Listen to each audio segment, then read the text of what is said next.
Welcome to Mindful Moments. Nourish your mind on the go. This audio uses AI narration to present our original book analysis. Today we're diving into The Bible Unearthed by Israel Finkelstein and Silberman. You've given us this book because you want to understand what archaeology really tells us about the Bible, not just faith-based interpretations. And let me tell you, get ready for some surprises. Things you might not expect even if you're familiar with the Bible. We're going on a journey through time. For a new perspective on familiar narratives. A journey that'll challenge some beliefs, for sure. This book dives right into the controversy. You know how archaeological findings sometimes clash with traditional interpretations of biblical history? It throws you right in. The Exodus, the conquest of Canaan, David and Solomon. These questions have fascinated people for centuries, and this book tackles them head-on, using archaeological evidence. Speaking of long-held beliefs, one of the first big ones to get reevaluated is the patriarchs. Abraham, Isaac, Jacob.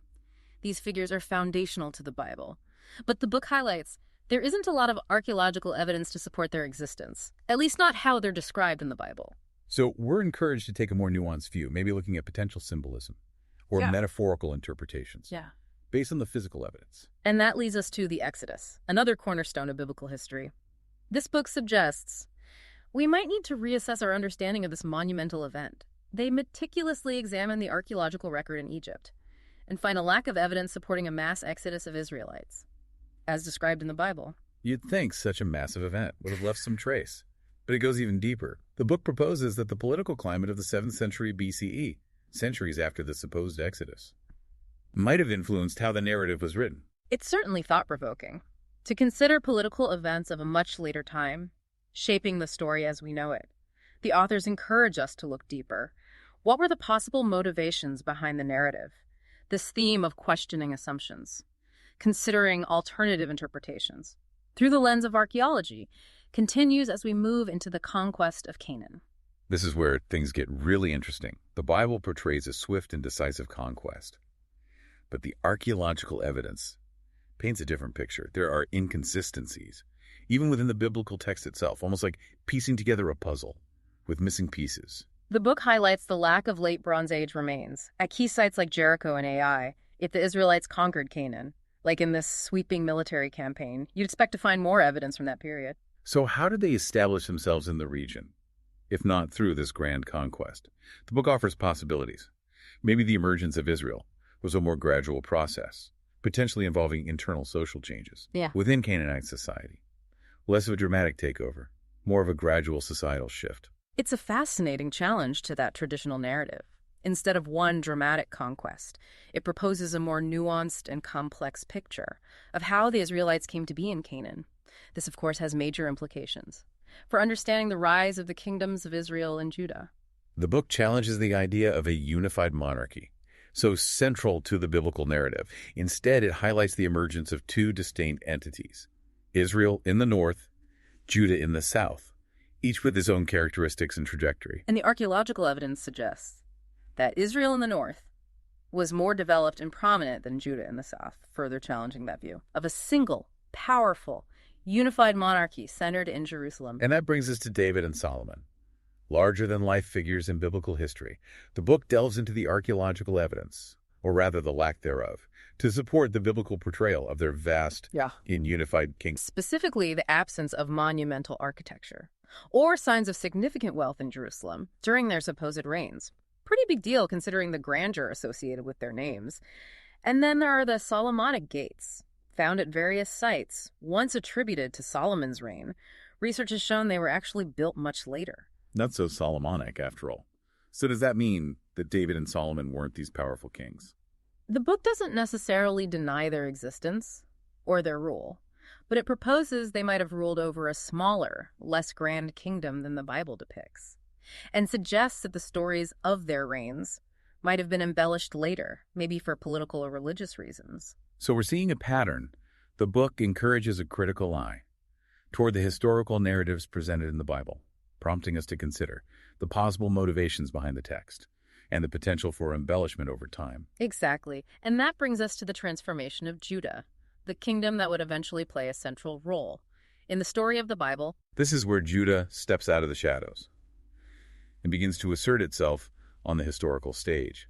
It gradually emerges as a significant political and religious entity, particularly after the fall of Israel in the north. The book highlights archaeological evidence, pointing to Judah's growth in population and urbanization, and the development of state institutions.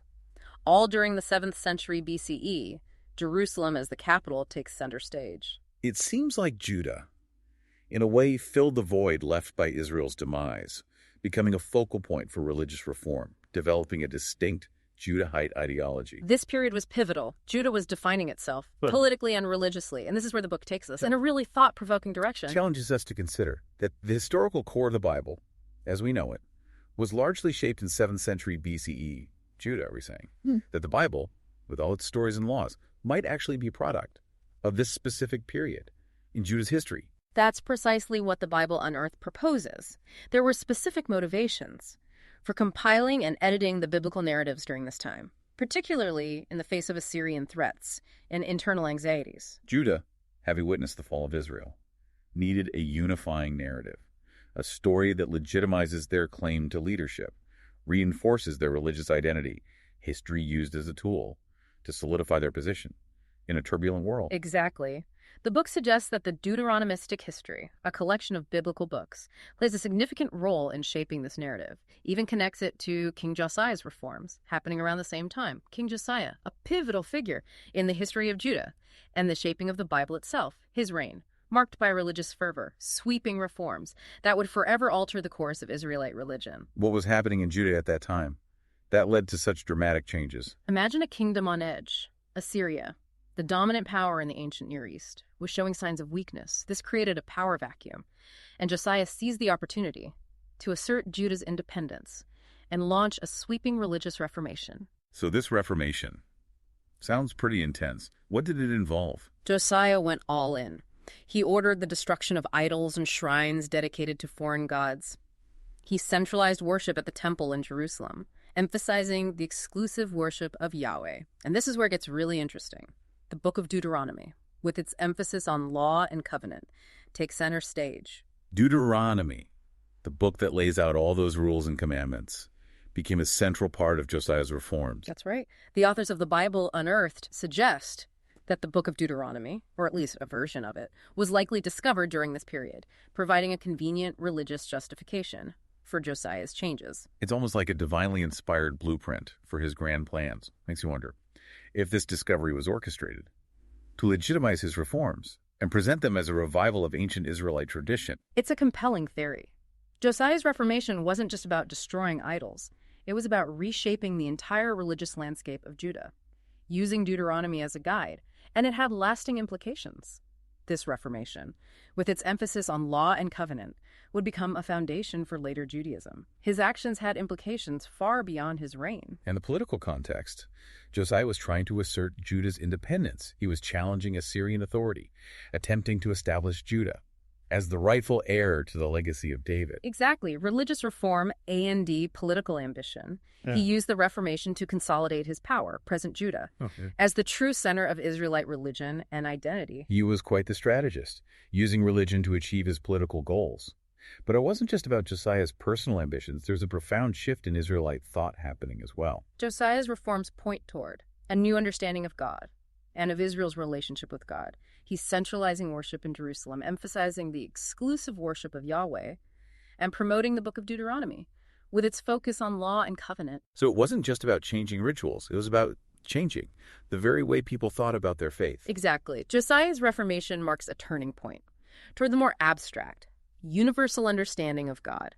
Yahweh was no longer simply a local deity associated with specific places or rituals. He was becoming the one true God, the God of the entire universe. This shift in thinking, this move towards monotheism, would have profound implications for the development of Judaism and later Christianity and Islam. A paradigm shift in how people understood their place in the world and their relationship with the divine. So we have Josiah making big moves, reforming religion, asserting independence, and centralizing power in Jerusalem. But as we've learned, things don't always go according to plan. The Bible Unearthed suggests things took a turn. They did. The power vacuum in the region attracted the attention of Egypt under Pharaoh Necho II, looking to reassert their influence, led to a clash with Josiah's ambitions. Egypt, the ancient rival. I'm sensing trouble. The book recounts the dramatic confrontation at Megiddo, where Josiah, attempting to block Necho's advance, was killed in battle. What a twist of fate. Just when Josiah seems to be on the verge of achieving his grand vision, he's cut down, like a Shakespearean tragedy. Josiah's death marked the end of an era for Judah. His successors were unable to maintain his momentum. Judah became entangled in the power struggle between Egypt and Babylon, the rising power in Mesopotamia. Judah was back to square one, caught between these powerful empires, and it seems like things were about to get much worse. They were. As Babylon's power grew, Judah's fate became increasingly precarious. The Babylonian conquest of Jerusalem in 586 BCE was a pivotal event, not just for the history of Judah, but for the development of the Bible as well. How did the Babylonian conquest end up shaping the Bible? Imagine the trauma of that event. The destruction of Jerusalem, the temple in ruins, the people exiled to Babylon, a national catastrophe that forced the Judahites to confront the meaning of their history and the nature of their God. It was a crisis of faith. And the Deuteronomistic history, which we've talked about, comes into play here. It does. The authors of the Bible Unearthed suggest that the exile was a defining moment for the development of the Deuteronomistic history. Remember, this is the collection of biblical books that shapes our understanding of Israel's past. So how did the exile shape this narrative? The Judahites were in exile, stripped of their homeland, their temple, their king. They were forced to grapple with the question of why their God. The God who promised them land and prosperity allowed this to happen. It was a time of profound questioning. And the Deuteronomistic history provided answers. As it was being shaped and edited during the exile, it presented a narrative of sin and punishment, of obedience and reward. Israel's misfortunes, including the exile, were a consequence of their failure to uphold the covenant. They're straying from the path laid out in Deuteronomy. It's like history being rewritten to explain the present. The Deuteronomistic history provides a theological framework for understanding the exile and for offering hope for the future. It suggests that if the people repent and return to God, they will be restored to their land and their former glory. It's a story of redemption in the face of despair. This narrative, with its emphasis on covenant and obedience, would profoundly impact the development of Judaism. It sets the stage for the return from exile and the reconstruction of Jewish life in Jerusalem. This has been a really powerful exploration of how historical events and political maneuvering shape not only the fate of a nation, but also the development of a sacred text. We've seen how archaeology challenged traditional interpretations, revealing a more nuanced and complex picture of the past. But what happened next? Did the exiled Judahites ever get to return to their homeland? They didn't stay in exile forever, did they? No, they did eventually return. The Persian king Cyrus the Great, after conquering Babylon, issued a decree allowing them to go back to Jerusalem and rebuild their temple, a pivotal chapter, a story of rebirth, as they reclaimed their identity and their sacred space. What a turn of events. I imagine the return wasn't easy, though. What was it like for those returning to Jerusalem after decades of exile? Picture a city in ruins, the temple, once the heart of their religious life, destroyed, the walls breached, houses reduced to rubble, a stark reminder of the devastation. And the returnees faced opposition from neighboring groups who had settled in the region. During the exile, they also had to grapple with internal divisions and the monumental task of rebuilding a shattered society. A bittersweet homecoming, then, with many challenges ahead. What role did the Bible play in this process of rebuilding and reclaiming their heritage? The Bible became central. It provided a blueprint for rebuilding the temple and for restoring religious practices. It also served as a source of inspiration and guidance as the returnees tried to make sense of their history and their relationship with God.